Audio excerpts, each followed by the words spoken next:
Hello, everyone, and welcome to Entangled, the podcast where we explore the science of consciousness, the true nature of reality, and what it means to be a spiritual being having a human experience. I'm your host, Jordan Youkilis, and I'm excited to introduce the podcast with this initial episode. The genesis for this podcast started in May of 2021 after a series of coincidences in my life led to my spiritual awakening. I've been down a number of rabbit holes since that time, which have led to my conclusion that consciousness is much more important than conventional science gives it credit for, and that the reality we live in is far stranger and more complicated than the consensus reality most of us perceive. Some of the big questions we'll be exploring in this podcast include: what does it mean to live a fulfilled and purposeful life? Did our souls exist prior to our birth, and will they persist after we die? Could the scientific materialist view of consciousness as a random evolutionary side effect of neurological connections in our brain be completely wrong? And instead, should the relationship be inverted, consider that consciousness itself could have manifested the universe as we know it? What are the implications of the Pentagon's 2017 disclosure of UAPs, more commonly referred to as UFOs? Could the true structure of the universe be holographic in nature, through which wave and particle exist simultaneously? What could the convergence of creation, imagination, and chaos indicate about the structure of the cosmos? What can we learn from the commonalities from people occasioning mystical experiences while on psychedelics, particularly the more powerful psychedelics like ayahuasca and DMT? And how should we interpret the fact that the human brain endogenously produces DMT in the pineal gland? Could extraterrestrials and/or transdimensional beings be actively communicating with humans around the world? And if so, what are they trying to tell us? How can we leverage cryptocurrencies and decentralized finance to rethink the foundations of capitalism? What if artificial intelligence is love? Is consciousness in fact non-localized? And if so, what does that say about our interconnectedness with the planet and the universe? What mysteries from ancient civilizations remain to be discovered by modern archaeology? If governments, corporations, and international organizations remain incapable of changing our current trajectory towards climate disaster and geopolitical conflict, what can we the people do to collectively elevate humanity's consciousness and avoid an extinction-level event? Do coincidences exist? Or are they in fact synchronicity? So while the topics discussed on this podcast will not resonate with everyone, I hope that they'll at least prove to be thought-provoking. And I ask that you approach these conversations with an open mind, recognizing that your existing perception of reality may have been heavily influenced by the dominant culture of the post-industrial revolution and by limitations in our current scientific understanding. So with that, here are some highlights from the first 6 conversations I've recorded. I can't thank my friends enough for participating in this podcast and for being willing to dive deep into uncomfortable territory for these discussions. Episode 2, Annie O'Connell. Has it been difficult to navigate that perceived duality between being an accountant and also being a spiritual person? It was initially. It was definitely something I hid from people unless I was certain they were going to understand what I was talking about.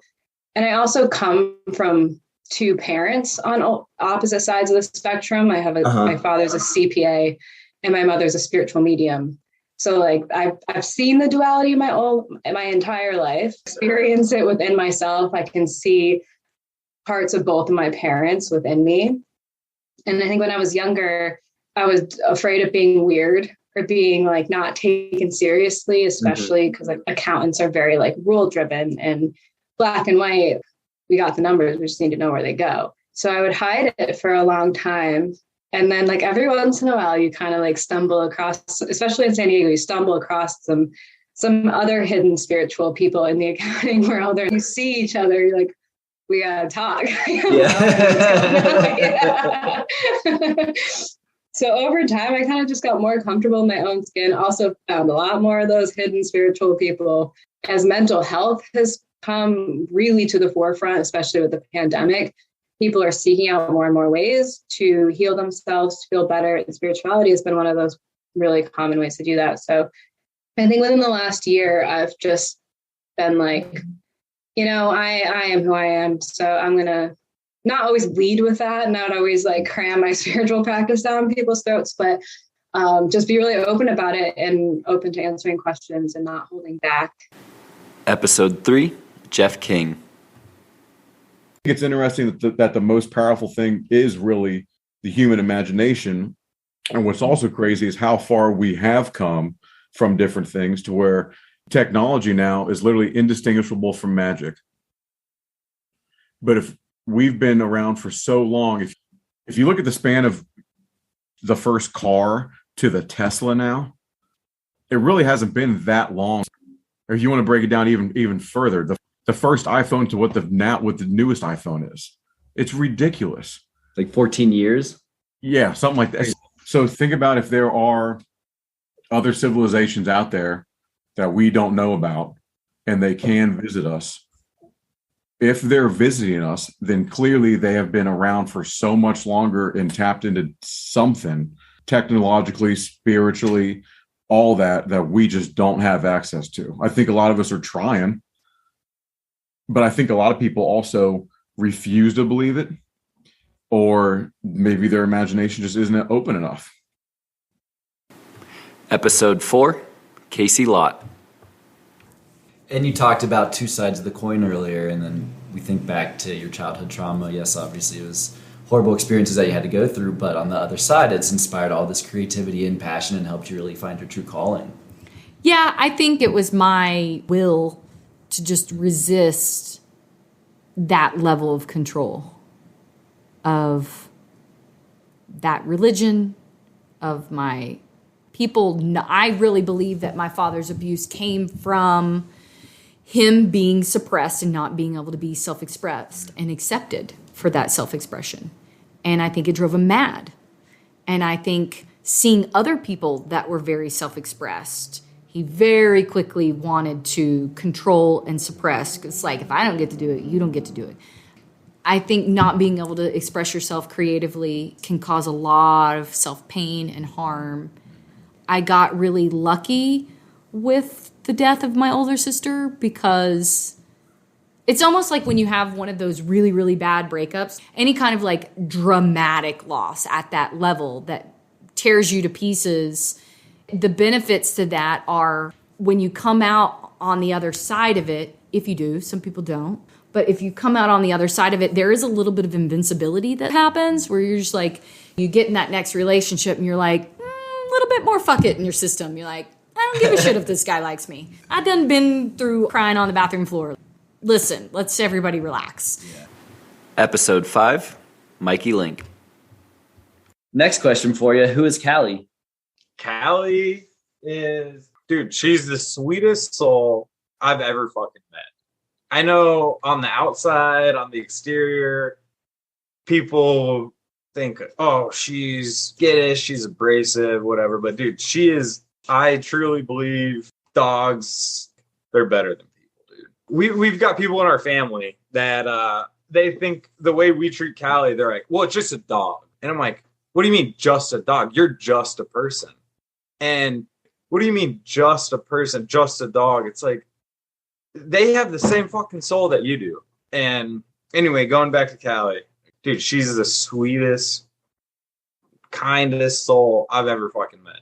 And dude, she's our like keeper. All she does is want to take care of us, be the guardian to the door, because that's just what she knows, right? She thinks that's her job. But yeah, Callie's, dude, our absolute best friend. We're so lucky to have brought her into our lives, and yeah, she's amazing, man. She's the best. I mean, it just makes me smile just talking about her, dude. Like, she is the absolute best soul I've ever met.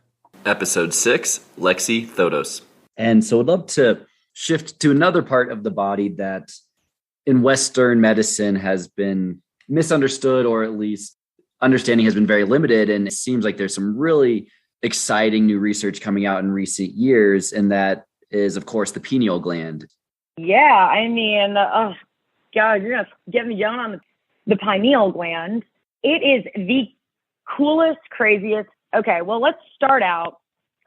with back hundreds and hundreds of years ago, the philosopher Descartes, he had claimed that was the seat of the soul.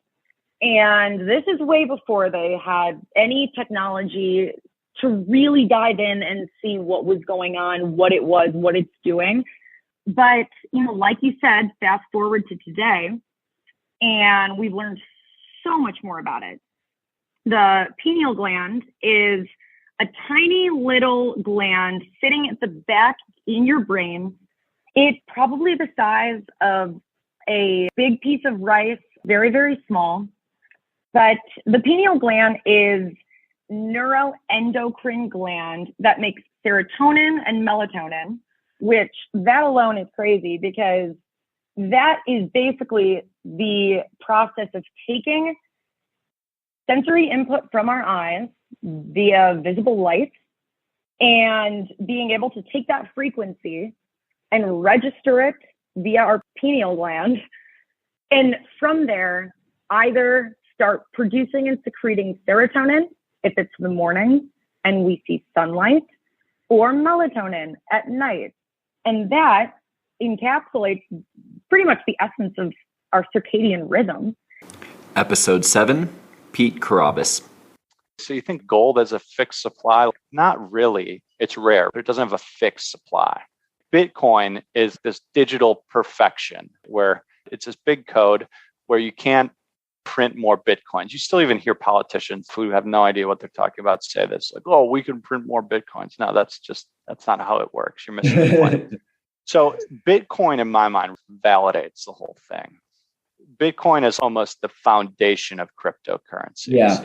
In Ethereum, the way I explain it to people who are getting into crypto, and I'm not a crypto specialist, but the easy analogy is always to go back to the internet and say, if you could buy a share of just the internet in 1999, would you do that? Yeah, that's probably a pretty good risk-adjusted return because the internet's going to be big, but the internet itself wasn't worth anything inherently. It was the stuff being built on. But that's what the difference is this whole concept of the Ether token that you need to pay to do certain contracts. So this idea of decentralization, Ethereum is like the backbone. Think of it as the internet and all these different other altcoins are, call them websites or apps, businesses built on top of this. Thank you all for listening to this trailer, and I hope if I've piqued your interest, you'll take the time to dive in further and listen to the full episode. So with that, I'll wrap up this introduction with a quote from Yuval Harari. The greatest scientific discovery was the discovery of our ignorance. Once humans realized how little they knew about the world, they suddenly had a very good reason to seek new knowledge, which opened up the scientific road to progress.